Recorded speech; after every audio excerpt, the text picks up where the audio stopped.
Bonjour à tous, c'est Morgan. On est le 25 mars 2019, on se retrouve pour une présentation du Weekly Shonen Jump de la semaine. Et enfin, depuis le moment où je prédisais que ça allait arriver, eh bien c'est One Piece qui fait la couverture de ce numéro, en même temps que l'arrivée du printemps et l'arrivée des cerisiers. Très belle couverture dédiée à One Piece, ça fait plaisir de revoir justement la série phare du Jump mise en avant ainsi sur la couverture. D'autres éléments autour de Boruto, c'est le numéro dans lequel il y aura un chapitre de Boruto de plus de 40 pages. Il y a la suite de Haikyuu, etc. Donc on va regarder un petit peu ce qu'il en est tout de suite. Donc ça commence par de la publicité dédiée aux figurines autour de One Piece. Et puis eh bien, en fait, il y a des events autour de One Piece et de ses différents personnages qui sont prévus. Rappel de l'animé autour de One Piece qui fête déjà ses 20 ans, c'est complètement fou. Et puis très belle double page couleur sur Planning New Adventure. Donc normalement on s'approche bientôt de la fin de One Piece, mais ça continue, on est au tome 92 et puis il y a des vibrocards qui sortent et qui font la joie des fans. Voilà, donc One Piece à fond, plus que jamais, avec de très beaux t-shirts qui paraissent là à l'occasion des 20 ans de l'animé. Et puis ensuite on va avoir des informations sur les épisodes liés à One Piece et puis liés au film Stampede qui sortira au mois d'août. Voilà, donc c'est les grosses actualités autour de One Piece. Ensuite on revient sur la news, My Hero Academia a un nouveau film. Oui, ce sera durant le mois d'hiver, ça sera durant cette saison d'hiver 2019-2020, donc deuxième film pour My Hero Academia. Espérons que, comme pour le premier, on puisse le voir en France, voir qu'il ait une meilleure diffusion. Voilà, c'est à suivre, ça fera l'actualité. Et on a un premier visuel autour du film qu'on peut voir ici.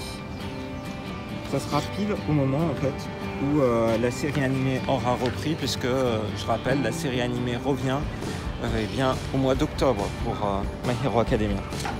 Ensuite, on continue avec The Promised Neverland, toujours magnifique, disponible au Japon en VOD sur Prime Video et puis diffusé à la télévision.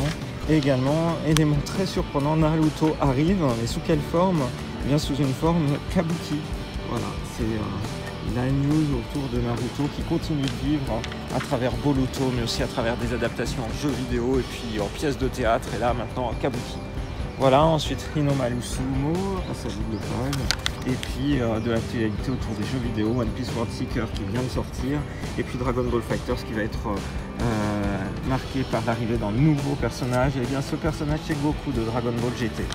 Voilà, actualité autour des jeux vidéo dédiés à la franchise du Jump, et ensuite on attaque avec eh bien, la petite carte à renvoyer qui permet le classement de ses séries préférées, des séries qu'on a adorées en 1, 2, 3, et puis quelques questions qui sont cette fois-ci sur les youtubeurs en fait, les youtubeurs qu'on écoute, les youtubeurs japonais, c'est très marrant, il y en a pas mal qu'on suit avec Rosalis.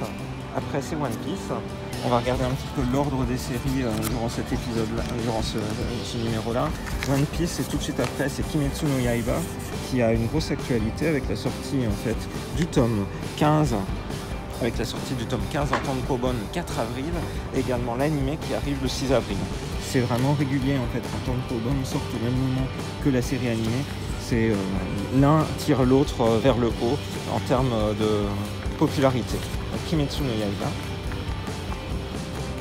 Ensuite, on a Dr Stone qui a fait la couverture il y a quelques semaines, qui est toujours bien placé. Je suis obligé de faire après Dr Stone en gros en avant, parce que la série qui suit, c'est The Promised Neverland, mais The Promised Neverland, ça spoilerait direct dès la première page. Donc on saute. On passe à Act Age, qui n'est pas traduit en France pour l'instant, donc série lycéenne. Et ensuite, on a une série qui faisait la couverture il y a quelques semaines, Kami o Yui. Il y a un jeu de mots derrière ça, et en fait c'est la nouvelle série par le créateur de Nola, qui était un manga qui était arrivé en France. On saute, on a dans les pages couleurs Haikyuu, qui marche bien au Japon, à la fois en tankobon globalement, donc c'est une belle série qui continue. Et puis ensuite on a My Hero Academia, où je vais juste montrer, il se passe plein de choses, c'est un nouvel arc. Ça spoilerait énormément si je montrais plus. Mais tu montres rien du tout du coup. Ouais, oui, pour éviter de spoiler. Ok. Voilà, ma Hero Academia. Ensuite, on est sur Black Clover. Et puis, on peut regarder, pour finir, par exemple, les autres pages couleurs. Eh bien, Boruto a son nouveau chapitre, chapitre 33. Ça fait une très belle couverture, un Naruto assez incroyable sur cette couverture. Et ça marche toujours très bien, Boruto. Ah, en parallèle, on a la pub pour le nouveau numéro du Jump SQ qui sort le 4 avril. Ensuite, We Promise Never Learn qui sort en animé le 6 avril. We Never Learn ou The Promise Never Learn, mais pas We Promise Never Learn. Continue. C'est même pas ça. C'est même pas ça le titre en français. Comment ça s'appelle ça? C'est We Never Learn. Ah oui, We Never Learn. Bah alors? Mais oui, j'ai eu un trou. Allez, continue. On continue. On va vers les nouvelles pages dédiées aux animés. Donc, épisode critique pour The Promise Neverland cette semaine, fin de la première saison. Et puis la suite, c'est Hinomaru Sumo, Boruto, One Piece, Yu-Gi-Oh!, Black Clover. Une grosse actualité pour toutes les franchises à la mode du Jump. Ensuite, quelques éléments promotionnels autour des cartes, notamment des jeux de cartes dédiés à Dragon Ball dans les jeux vidéo. Et puis des bonus qu'on peut trouver à différents endroits. Enfin, on voit une page couleur pour Chen Liman qui a son premier volume relié qui sort là, le 4 avril. Voilà, nouvelle série à suivre. C'est marrant, il y a un petit air de Sitou derrière ce personnage. Voilà, et ensuite on va aller vers... Ah oui, alors... C'est Sitou que tu voulais dire ou si c'est pas plutôt... Ah mon dieu, c'est pas Sitou, c'est Zelotsu. Ouais. C'était un petit air de Zelotsu. Ok. Voilà. Bon, allez, Yuna ensuite. Mugiwara Store, One Piece. Voilà.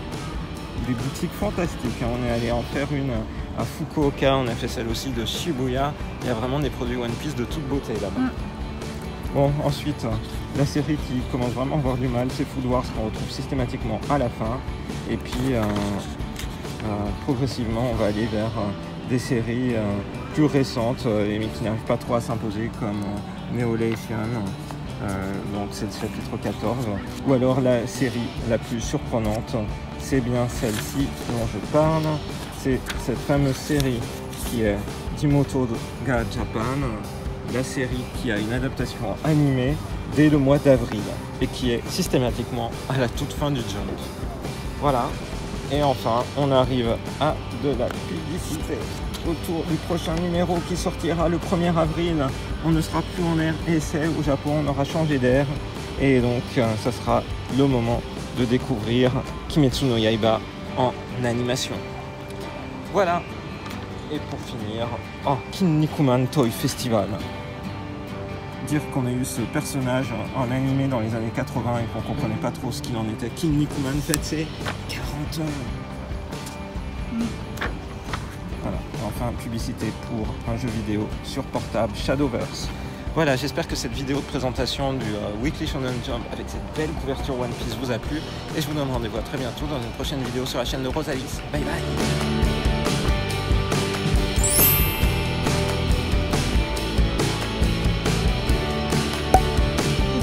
La floraison des cerisiers à Tokyo. Eh bien ce 25 mars, elle est moins avancée que l'année dernière au final. Sans doute liée à la fraîcheur, parce qu'on a quand même eu des belles journées de soleil, mais par contre c'était un peu frais et du coup on le voit ici devant la Chidori Kafuchi, on a beaucoup moins de cerisiers en fleurs que l'année dernière le même jour.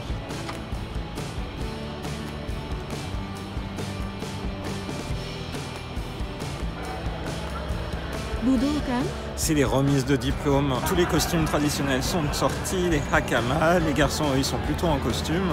Et je me rappelle la première année où on est venu, on était venu exactement ici, on marchait et on avait vraiment senti le fait qu'au Japon tout se termine à la fin du mois de mars, avant le renouveau de la nouvelle année qui démarre dès le 1er avril.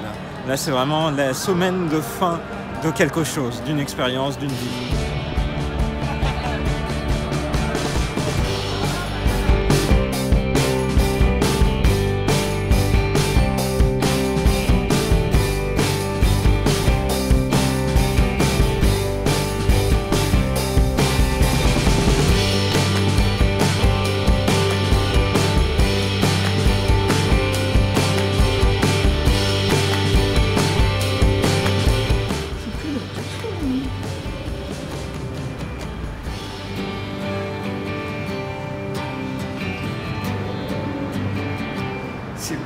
Shogakukan.